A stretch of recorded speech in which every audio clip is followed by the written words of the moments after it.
ಅಳಿ ಅಂದ್ರೆ ನನ್ನ ಮಗಳು ನಿಮ್ಮನ್ನ ನಂಬ್ತಾನೆ ಬಂದಿದ್ದು. ಇವಾಗ ನೀವೇನೇನಿಯ ಇಲ್ಲ ಅಂತ ಹೇಳಿದ್ರೆ ಹೆಂಗೆ? ಹಾ, ಹೆಂಗನ ಮಾಡ್ಬಿಟ್ಟು ನನ್ನ ಮಗಳನ್ನ ಬುಡ್ಸ್ಕೊಂಬಿಟ್ಟು ಬನ್ನಿ. ನಿಮ್ ಕೈ ಮುಗಿತೀನಿ, ಕಾಲಿಗೆ ಬೇಕಾದ್ರೂ ಬೀಳ್ತೀನಿ, ಬುಡ್ಸ್ಕೊಂಬಿಟ್ಟು ಬನ್ನಿ. ನನ್ನ ಮಗಳಿಗೆ ನಾನು ಬುದ್ಧಿ ಹೇಳ್ತೀನಿ. ಇನ್ನೊಂದ್ ಕಿತ ಎಲ್ಲೂ ಹೋಗ್ಬೇಡಪ್ಪ, ಮನೆಗೆ ಇರು, ಬೇಕಾದ್ರೆ ಕುರಿನರಿ ಮಾಡ್ಕೊಂಡು ತಿನ್ನನಿ, ಯಾರ ಸಬಸ್ಸನ್ನು ಮಾಡ್ಬೇಡ ಅಂತ ಹೇಳ್ಬಿಟ್ಟು ನಾನೇ ಹೇಳ್ತೀನಿ.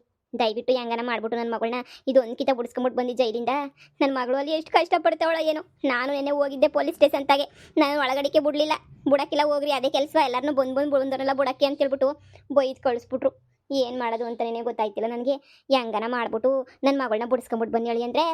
ಅತ್ತೆ, 50,000 ರೂಪಾಯಿ ಕೊಟ್ರೆ ನಾನೇ ಬಿಡಿಸ್ಕೊಂಡ್ಬಿಟ್ಟು ಬರ್ತೀನಿ. 50,000 ರೂಪಾಯಿ ನಂತಾಗ ಎಲ್ಲಿಂದ ಬರಬೇಕು ನಿಮಗೂ ಗೊತ್ತು. ನಾನೇ ಈಗ ತಿರ್ಪಿ ಎತ್ತುತ್ತಾ ಇವ್ನಿ ನಿಮ್ಮನ್ನು ಕಟ್ಕೊಂಡು. ನಮ್ಮಮ್ಮ ಹೋಗು ತುಪ್ಪ ಆಗ್ತಿಲ್ಲ ನನಗೆ. ಹಾಂ, ಏನೋ ಕಟ್ಕೊಂಡಿರೋಳನ್ನ ಬಿಡಬಾರ್ದು, ಕೊನೆಗಂಟ ಸಾಕಬೇಕು, ಕೊನೆಗಂಟ ಅವಳ ಜೊತೆನೇ ಇರಬೇಕು ಅಂತ ಹೇಳ್ಬಿಟ್ಟು ಒಂದೇ ಒಂದು ಉದ್ದೇಶಕ್ಕೆ ನಾನು ಇಲ್ಲಿ ಗಂಟ ಬಾಯಿ ಮುಚ್ಕೊಂಡಿದ್ದೀನಿ ನೋಡಿ. ನಾನು ಯಾವತ್ತೂ ನಿಮ್ಮ ಮಗಳಿಗೇನು ಮೋಸ ಮಾಡಿಲ್ವೇ? ನಿಮ್ಮ ಮಗಳೇ ಬೇಕಾದ್ರೆ ನಾನು ಮಾಡ್ಬಿಡ್ತಾಳೇನೋ. ನಮ್ಮ ಅಮ್ಮ ಉಗ್ತು ಮೆಟ್ನ ಹೊಡೆದು ಈಚೆ ಕಡೆಗೆ ಹಾಕಿದ್ರು ಎಂಟಿ ಅಂತ ಮನೆಗೆ ಬಿದ್ದಿಲ್ವೇ ನಾನು? ಏನೋ ಪಿರುತಿ ಮಾಡಿದ್ದೀನಪ್ಪ, ಪಿರುತಿನ ಬಿಟ್ಕೊಡಕ್ಕೆ ಹಾಕಿಲ್ಲ ಅಂತ. ಇದು ಒಳ್ಳೆ ಸಂದಾಗಿ ಹೇಳ್ತೀರ ನೀವಂತೂ. ಹೋಗಿ ಸುಮ್ಕಿರೇನಿಯಾ 50,000 ರೂಪಾಯಿ ನಾನು ಎಲ್ಲಿಂದ ತಗೊಬಿಟ್ಟು ಬರ್ರಿ. ಬಂದಾಗ ಬತ್ತಾಳ್ಬಿಡಿ. ಅವಳೇನಿಯಾ ಒಂದಿನ ವಾಪಸ್ ಬತ್ತಾಳಲ್ಲ, ಅವಾಗ ನೋಡ್ಕೊಳ್ಳೋಣ. ಇವಾಗೆಲ್ಲ ಬಾಡ ನನ್ನ ಕೈಲಿ ಕಾಸಿಲ್ಲ. ಫಸ್ಟ್ ಸ್ಕೂಲ್ನಲ್ಲಿ ಹೋಗ್ಬಿಟ್ಟು ದುಡಿಬೇಕು ನಾನು. ಓದೋ ಟೈಮಾಗ ಓದಿದ್ರೆ ನನಗೆ ಯಾಕೆ ಇಂಥ ಗತಿ ಬಂದಿರೋದು? ಹೋಗಿ ಸುಮ್ಕೆನೇನಿಯಾ ತಾಲ್ ಕೆಡಿಸ್ಬೇಡಿ ನೀವಂತೂ ನನಗೆ. ಅಳಿ ಅಂದ್ರೆ ನನ್ನ ಮಗ ಒಬ್ಬ ಅಳಿಯನ ಮನೆ ತೊಳೆಯ. ನನ್ನ ಮಗಳು ಜೈಲಗವಳಿ ಅಂದ್ರೂ ಎರಡೆರಡು ಮೂರು ಮೂರು ಇಟ್ಟು ತಿಂದ್ಬಿಟ್ಟು ಮನೆ ಕತ್ತನಲ್ಲ. ಇನ್ನು ಎಂಥ ಗುಬ್ಬಾಳ್ ನನ್ನ ಮಗ ದೊರಿದ್ರು ನನ್ನ ಮಗ ಇರ್ಬೇಡಬಿಡು. ಥು, ನನ್ನ ಮಗಳನ್ನ ಗಾನೆ ಒಂದು ಕೊಟ್ಟು ಮದುವೆ ಮಾಡಿರಲಿಲ್ಲ ಅಂತ ಹೇಳಿದ್ರೆ ಇನ್ನು ನನ್ನ ಮಗಂಗೆ ಒಂದು ಗತಿ ಕಾಣಿಸ್ತಿದ್ದೆ ನೋಡಿ ಸರ್, ಹೇಗೆ ಒಂದು ಗತಿ ಕಾಣಿಸ್ತಿದ್ದೆ. ಈಗ ಏನು ಮಾಡೋದು ನನ್ನ ಮಗಳನ್ನ ಬಿಡಿಸ್ಕೊಂಬಿಟ್ಟು ಬರೋಕ್ಕೆ? ಹಾಂ, ಈಗ ಹೋಗ್ಬಿಟ್ಟು ಶಾರದಿಯವ್ರ ಮನೆಗೆ ಕೇಳಲ್ಲ? ಶಾರದಿಯವ್ರ ಮನೆಗೆ ಕೇಳಿದ್ರೆ ಅವ್ರೇನ ಬಿಡಿಸ್ಕೊಡಕ್ಕೆ ಏನಾರ ಸಹಾಯ ಮಾಡ್ತಾರೇನೋ ಅಲ್ವಾ? ಇಲ್ಲ ಸಾವುಕಾರ ಮನೆಗೆ 50,000 ರೂಪಾಯಿ ಸಾಲ ಕೇಳಲ್ಲ? ಏನಾರ ಮಾಡಿ ನನ್ನ ಮಗಳನ್ನ ಬಿಡಿಸ್ಕೊಂಡು ಬರಲೇಬೇಕು. ಇಲ್ಲ ಅಂತಂದ್ರೆ ಆಗಕ್ಕಿಲ್ಲ. ನನ್ನ ಮಗಳನ್ನ ಇವತ್ತು ಬಿಡಿಸ್ಕೊಂಡು ಬಂದೇ ಬರ್ತೀನಿ ನಾನು 50,000 ರೂಪಾಯಿ ಹೊಂದಿಸ್ಕೊಂಡು. ಹೆಂಗೋ ಶಾರದಿ ಮಗಳು ಇಬ್ಬರು ಅವ್ರೆ. ಅವರೊಂದು ಅವರೊಂದು 15,000 ಕೊಟ್ಟರೆ ನಾನೊಂದು 15,000 20,000 ಹಾಕ್ಬಿಟ್ಟು ಬಿಡಿಸ್ಕೊಬಿಟ್ಟು ಬರ್ಬೋದಲ್ವಾ? ನೋಡ ನೀರು ಮತ್ತೆ ನಮ್ಮ ಅಪ್ಪ ಬರೋದಂತೆ, ಹೋಗ್ಬಿಟ್ಟು ಕರ್ಕೊಂಬಿಟ್ಟು ಬರ್ತೀನಿ ಸೈನಾ. ಗುಡಿಸ್ಲಾಗ ಒಂಥರ ಸಂದಕೈತೆ ಕಣತ್ತೆ, ಒಂಥರ ಪಿಕ್ನಿಕ್ ಬಂದಂಗೆ ಆಯ್ತಾಯ್ತು ನನಗಂತೂ. ಹೋಗ್ಬಿಟ್ಟು ಕರ್ಕೊಂಬಿಟ್ಟು ಬರ್ತೀನಿ ಸರಿನಾ? ನಮ್ಮ ಅಪ್ಪನೂ ಬಸ್ ಹತ್ಕೊಂಡು ಬತ್ತೈತೆ. ಏನಾರ ಮಾಡ್ಕೊಂಡು ಸಾಯಿ. ಇದು ಅವಳದು ಶಾರದಿದು ಬಂದ್ಲೋರೆ ಮೆಟ್ಟ ತಗೊಂಡು ಹೊಡೆದು ಓಡಿಸ್ತಾಳೆ. ನಿಂದು ಅಂತ ಏನಾರ ಇದ್ರೆ ತೋರಿಸು. ಆಗ್ಬಿಟ್ಬಿಟ್ಟು ಬೇರೆದೆಲ್ಲ ನೀನು ಇದು ಮಾಡಕ್ಕೆ ಬರಬೇಡ ನೀನು. ಬುಡಿಯತ್ತೆ ಪರವಾಗಿಲ್ಲ, ಬಂದ್ಮೇಲೆ ನೋಡ್ಕೊಳ್ಳೋಣ. ಅಕ್ಕ, ಓ ಹೇಳಕ್ಕ. ಅದೇ ನಿಮ್ಮ ಸೊಸೆ ನಿಮ್ಮ ಬೀಗ್ತಿ ಜೊತೆಗೆ ನನ್ನ ಮಗಳನ್ನೂ ಪೊಲೀಸ್ನವ್ರು ಎಳ್ಕೊಂಡು ಹೊಂಟೋಗ್ಬಿಟ್ಟವ್ರೆ. ಈಗ ನನ್ನ ಮಗಳನ್ನೂ ಬಿಡಿಸ್ಕೊಂಬಿಟ್ಟು ಬರಬೇಕು. ಅದಕ್ಕೆ ತಲಾಕು ಒಬ್ಬೊಬ್ರು 15,000 ಹಾಕ್ಬಿಟ್ಟು ತಲೆಗೂ 15,000 ಅಂತ ಹಾಕ್ಬಿಟ್ಟು ಬಿಡಿಸ್ಕೊಂಬಿಟ್ಟು ಬರೋಣ. ಹಾಂ, ನೀವು ಇಬ್ಬರಿದ್ದೀರಲ್ವಾ, ಅದಕ್ಕೊಂದು 32,000 33,000 ಕೊಡಿ ನೀವು. ಇನ್ನು ಉಳಿದಿರೋದು ನಾನು ಹೆಂಗೋ ಅಡ್ಜಸ್ಟ್ ಮಾಡಿಬಿಟ್ಟು 16,000 ಹಾಕಿ ಉಳಿದಿರೋದನ್ನ ಬಿಡಿಸ್ಕೊಂಬಿಟ್ಟು ಬರ್ತೀನಿ. ಅಯ್ಯೋ, ಜೈಲಾಗ ತುಂಬ ಚೆನ್ನಾಗಿ ಊಟ ಎಲ್ಲ ಕೊಡ್ತಾರಂತೆ. ಜೈಲಾಗೆ ನೀವು ಉಣ್ಕೊಂಡು ತಿನ್ಕೊಂಡು ಆರಾಮಾಗಿರಲಿ ಬಿಡಿ. ಇಲ್ಲಿಗೆ ಬಂದು ಪಾಪ ಕಷ್ಟಪಡೋದು ಯಾಕೆ? ಇಲ್ಲ ನೀರಿಗೆಲ್ಲ ಬೇಸಾಕ್ತೀನಿ, ನೀವು ತಲೆನೆನೆಯ ಕೆಡಿಸ್ಕೋಬೇಡಿ. ಜೈಲಾಗೆ ಹೊಟ್ಟೆ ತುಂಬ ಊಟ ಸಿಗ್ತದೆ ನೋಡಿ. ನಮ್ತಾಗ ಏನಾರ ಕಾಸಿದ್ರೆ ನಾನು ಯಾಕೆ ಹಿಂಗೂ ಗೂಬೆ ಥರ ಕುಂತ್ಕೊಂಡಿರ್ತಾ ಇದ್ದೆ? ಹೋಗ್ಬಿಟ್ಟು ನಾನು ಯಾವಾಗನೂ ನನ್ನ ಸೊಸೆನ ಹಂಗೆ ನಮ್ಮ ಬೀಗ್ತಿನ ಬಿಡಿಸ್ಕೊಂಬಿಟ್ಟು ಬರ್ತಿದ್ದೆ. ಹೆಂಗೋ ಅದೇನೋ ಬ್ಯಾಟ್ ಆಡ್ಕೊಂಬಿಟ್ಟು ಬಂದು ಕೂಳಾಕೋರು ನಮಗೂ. ಇವ್ರು ಇಲ್ದಿರೋದಕ್ಕೆ ಇವಾಗ ಒಂದೊತ್ತು ಕೂಳ್ಗೂ ಕಷ್ಟ ಆಗೈತೆ ನಮಗೆ. ಒಂದೊಂದು ಕೂಳಿಗೆ ಏನಪ್ಪ ಮಾಡೋದು ಅಂತ ನಾನು ಯಾವುದೋ 5,000 ರೂಪಾಯಿ ಕೆಲಸಕ್ಕೆ ಹೋಗ್ತಾ ಇದ್ದೀನಿ. ಅವನು ಒಂದು ತಿಂಗಳು ಕೊಟ್ಟರೆ ಒಂದು ತಿಂಗಳು ಕೊಡೋಕ್ಕಿಲ್ಲ. ನನ್ನ ಕತೆ ನನಗೆ ಗೊತ್ತು ನೋಡಿ. ನನ್ನ ಹತ್ರ ನಯಾ ಪೈಸಾ ಇಲ್ಲ. ಇದ್ದಿದ್ರೆ ನಾನೇ ಬಿಡಿಸ್ಕೊಂಬಿಟ್ಟು ಬರ್ತಾ ಇದ್ದೆ ನನ್ನ ಸೊಸೆನ. ಏನು ಮಾಡೋದು, ನನ್ನ ಮಗನ ಕೇಳಿದ್ದೀನಿ, ಅವನು ನನ್ನ ತಾಗಿಲ್ಲ ಅಂತ ಹೇಳ್ತಾವನಿ. ಈಗ ಯಾರ ತಗನ ಸಾಲ ಕೇಳೋಣ ಅಂದರೆ ಊರಾಗ ಯಾರೂ ಸಾಲ ಕೊಡ್ತಿಲ್ಲ. ನನಗೆ ಊರಾಗ ಯಾರು ಪರಿಚಯ ಇಲ್ಲ. ಪರಿಚಯ ಇದ್ದಿದ್ರೆ ಯಾರನ್ನ ಕೇಳ್ಬಿಟ್ಟು ಸಾಲ ಇಸ್ಕೊತಾ ಇದ್ದೆ. ಯಾರು ಊರಾಗ ಪರಿಚಯನೇ ಇಲ್ಲ. ಏನು ಮಾಡೋಕ್ಕಾಯ್ತದೆ? ನನಗೂ ತಲೆ ಕೆಟ್ಟೋಗ್ಬಿಟ್ಟೈತೆ. ಏನು ಮಾಡೋದು ಏನು ಬಿಡೋದು ಅಂತಲೂ ಅರ್ಥ ಆಯ್ತಿಲ್ಲ ನನಗಂತೂ.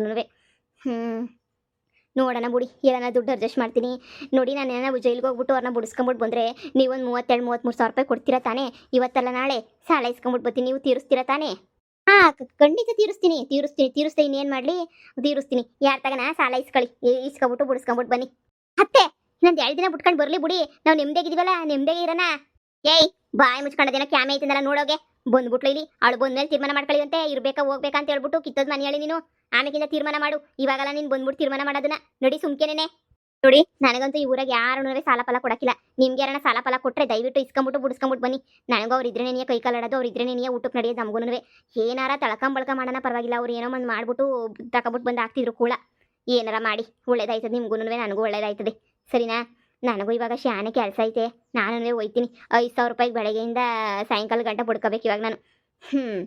ಜಮೀನು ಇದ್ದೂ ಏನು ಪ್ರಯೋಜನ? ಆದರೆ ಅತ್ತಾಗೆಲ್ಲ ಮಾರ್ಬಿಟ್ಟು ಒಂದು ಮನೆಯನ್ನ ಕೊಟ್ಬೇಕು ನಾವು. ಹಿಂಗಿರಕ್ಕೆ ಆಗಕ್ಕಿಲ್ಲ. ಸರಿ ಬರ್ತೀನಿ. ನಮಗೆ ಸಿಕ್ಕಿರೋಲ್ಲ ನಮಗಿನ್ನ ತಿರ್ಪೆ ಎತ್ತಾರೆ ಅದ್ರಲ್ಲ ನಮ್ಮ ತಗ ಮನೆನನ್ನ ಐತೆ ಇವ್ರ ತಗ ಮನೆನೂ ಇಲ್ಲ ತಿರ್ಪೆ ಬಡತದವು ಇವನು ಈಗೇನು ಮಾಡಲಿ ನಾನು ಯಾರ ಹತ್ರ ಹೋಗಿ ಕೇಳಲಿ ಸಾವ್ಕಾರ ಮನೆ ಹತ್ರ ಹೋಗಿ ಕೇಳ್ತೀನಿ ಇರು. ಸಾವ್ಕಾರೇ ಸಾವ್ಕಾರೇ ಸಾವ್ಕಾರೇ ಹೇಳಮ್ಮ ಏನಾಗಬೇಕಿತ್ತು? ಅಮ್ಮರೇ ಅದು ದುಡ್ಡು ಬೇಕಾಗಿತ್ತು.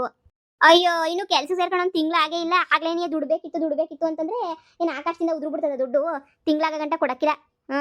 ನೋಡಿ ಫಸ್ಟು ಕೆಲಸ ಕಲೆ ಮಾಡಿ ಆಮೇಕಿಂದ ದುಡ್ಡು ಇಸ್ಕೊಳ್ಳಿ. ಎಲ್ಲ ಬರೋದು 15 ದಿನ ಮಾಡೋದು ದುಡ್ಡು ಇಸ್ಕೊಂಡು ಎಸ್ಕೇಪ್ ಆಗೋದು ಇದೆಲ್ಲ ನನ್ನ ಕೈಲಿ ಆಗಕ್ಕಿಲ್ಲ.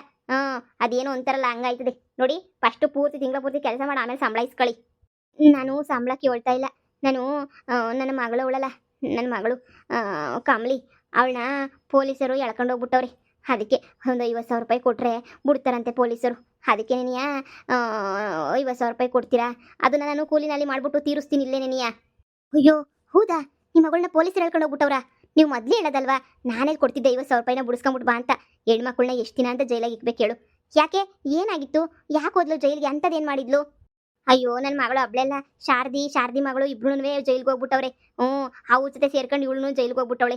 ಈಗ ಹೆಂಗೋ ಒಂದು 50,000 ರೂಪಾಯಿ ಕೊಟ್ಟರೆ 3 ಜನನೂ ಬಿಡುಗಡೆ ಆಯ್ತಾರಂತೆ. ಅದಕ್ಕೆ 50,000 ರೂಪಾಯಿ ಹೊಂದ್ಸೋಕ್ಕೆ ಬೆಳಗ್ಗೆಯಿಂದ ಒದ್ದಾಡ್ಕೊಂಡು ಸಾಯ್ತಾ ಇದ್ದೀನಿ. ಹೆಂಗನ ಮಾಡ್ಬಿಟ್ಟು 50,000 ರೂಪಾಯಿ ಹೊಂದಿಸ್ಬೇಕಲ್ಲ. ಹೆಂಗೋ 3 ಜನನೂ ಈಚೆ ಕಡೆಗೆ ಬರ್ತಾರೆ. ಆಮೇಲೆ ಶಾರದಿ ಮಗಳ ಹತ್ರನೂ ದುಡ್ಡು ಇಸ್ಕೊತೀನಿ. ನಿಮ್ಮ ಸಾಲ ಎಲ್ಲ ತೀರಿಸ್ಬಿಡ್ತೀನಿ. ದಯವಿಟ್ಟು ಸಹಾಯ ಮಾಡಿ. ಹೋ ಶಾರದಿ ಮಗಳಿಗೂ 50,000 ರೂಪಾಯಿ ಬೇಕಾಗಿತ್ತು ಅಂತ ಆಯಿತು.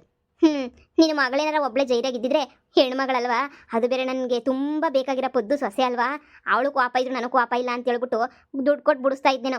ಆದರೆ ಮನೆಯೊಳಿ ಆ ಶಾರದಿ ನನ್ನ ಸಂಸಾರನ ನನ್ನ ಜೀವನನೇ ನಾಶ ಮಾಡಿರೋಳು. ಹಳೇದು ನನ್ನನ್ನು ಯಾವತ್ತೂ ಮರೆಯೋಕ್ಕಿಲ್ಲ.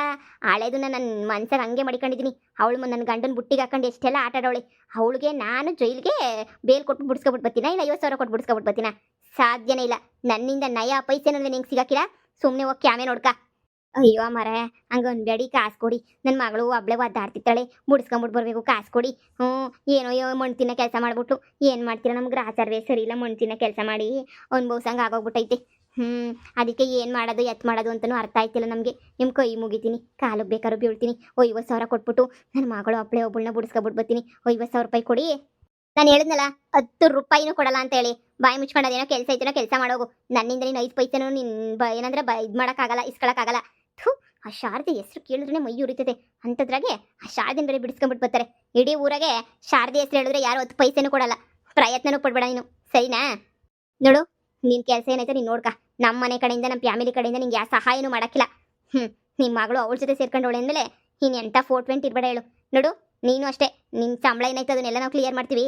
ನಾಳೆಯಿಂದ ನಿನ್ನ ಕೆಲಸಕ್ಕೂ ಬರೋ ಅವಶ್ಯಕತೆ ಇಲ್ಲ. ಅಯ್ಯೋ ಅಮ್ಮರೇ, ಅಯ್ಯೋ ಶಾರದಿ, ನೀನು ನೋಡಿದ್ರೆ ಊರು ತುಂಬ ಮೆಟ್ಮೆಟ್ನೆ ಹೊಡ್ಸ್ಕೊಂತ ಇದೆಯಲ್ಲ. ಊರಾಗ ಯಾರು ನಿನ್ನ ಒಳ್ಳೆರನ್ನೋರು ಇಲ್ವೇ. ಎಂಥವಳ ಜೊತೆ ನಾವು ಫ್ರೆಂಡ್ಶಿಪ್ ಮಾಡ್ಬಿಟ್ವಿ, ಎಂಥ ಮನೆಯಾಳಿ ಜೊತೆ. ಇದೆಲ್ಲ ಬೇಕಿತ್ತ ನನಗೆ? ಮಾನ ಮರುವುದಿಲ್ಲ ನನಗೆ. ಮರುವಾದಿನಾಗೆ ಸಜ್ಜನರ ಸಂಘ ಹೆಜ್ಜೆನು ಸವಿದಂತೆ ಅಂತ ಹೇಳ್ಬಿಟ್ಟು ಯಾರನ್ನ ಒಳ್ಳೆ ಜನರ ಜೊತೆ ನನ್ನ ಸೇರಿದಿದ್ರೆ ಇವತ್ತು ನನ್ನ ಮಗಳು ಜೈಲ್ ಪಾಲ್ ಆಯ್ತಿರಲ್ಲ. ಈಗ ನನ್ನ ಮಗಳನ್ನ ಬಿಡ್ಸಕ್ಕೆ ಆಯ್ತದ ಇಲ್ವಾ? ಏನು ಮಾಡೋದು? ಎಲ್ಲರೂ ಕೈ ಕೊಟ್ಬಿಟ್ರಲ್ಲ.